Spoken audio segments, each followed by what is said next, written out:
Hello. Every organisation needs some level of stock to keep itself operational. Holding stock is part of a risk mitigation strategy to prevent stockouts, where an organisation runs out of supplies and ends up having to disrupt its day-to-day operations. Stockouts are costly and can damage the reputation of a company. Take, for example, recent cases where a number of notable car manufacturers were unable to obtain critical semiconductor components for their assembly processes, or where war and conflict has disrupted the logistics of getting supplies from one side of the world to the other. These failures to replenish stock in good time result in manufacturers having to halt production and delay fulfilling their customer orders, which ultimately damages their brand reputation. So in this session, we're going to explore the two main approaches to stock replenishment and what you need to know to be ready for your CIPS exam. These two are the time-based approach, which we'll call the periodic review method, and the quantity-based approach, which we'll call the fixed order point method. Both have advantages and both are used every day in our world. Firstly, let's consider the periodic review method. You've probably seen this for yourself, maybe even in your own office, where someone periodically reviews and updates the stationery cupboard with replacement stock. Let's break down that process step by step. The store already contains some inventory which is being consumed on a day-by-day basis. This could be as simple in the scenario like my stationery cupboard, or it could be more complex, such as a warehouse or a fulfillment centre.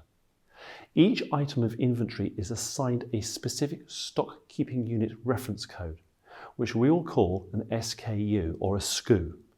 The amount of inventory for each SKU is monitored and reordered on a regular basis. Typically, this could be daily, weekly, or monthly, depending on the frequency of use. To calculate how much replacement stock needs to be ordered, the rate of consumption is compared with the amount of stock that's left and the frequency between orders.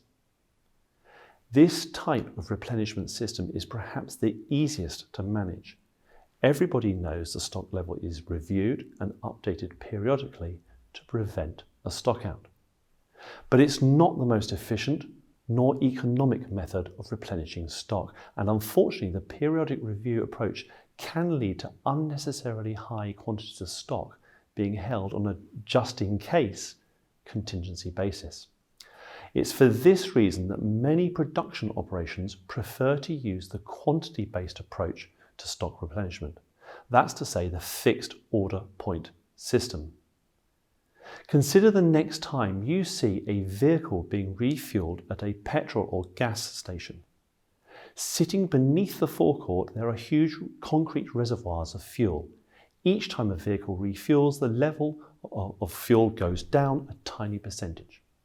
But how does the station know when to replenish its fuel reservoirs? The answer is relatively simple. The holding tanks contain electronic level sensors that send reordering signals to the local fuel storage depot once the fuel level drops below a certain fixed point. The point has a degree of contingency attached to it, calculated on the likely rates of consumption and the lead time that it takes to replenish stock from the depot. This reorder point is designed to avoid stockouts, while at the same time being economic in terms of storage holding costs.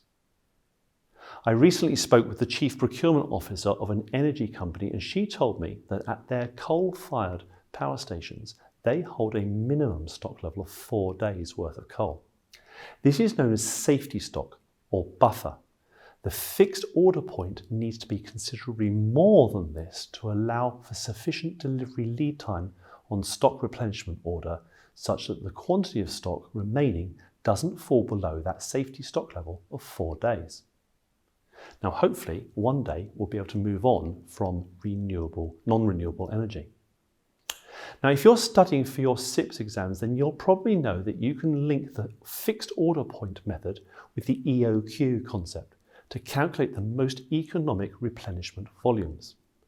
EOQ refers to the economic order quantity. It is a mathematical formula designed to determine the most economic quantity based on the annual stock holding costs, the demand levels, and the costs of placing orders. While this EOQ formula can appear to be scientific and perhaps slightly bewildering to non-mathematicians, its creator, Ford Harris, was perhaps the most critical of his own work. He argued that it only gave approximate order quantity forecasts and shouldn't really be relied on for operationally critical inventory. So much for his vote of confidence on his own work. But there you have it. The two main stock replenishment approaches are the periodic review system, based on time-based trigger for reordering, and the fixed order point system, based on a quantity-based trigger for reordering. So if you're studying for your CIPS exams, I strongly recommend that you familiarise yourself with both of these concepts, as they are both likely to be examined. I also recommend that you familiarise yourself with the EOQ concept, although not necessarily the specific formula that was devised. I hope you found this helpful, and thanks for watching. Please do remember to like this clip and subscribe to our channel for more CIPS revision tips. Thank you.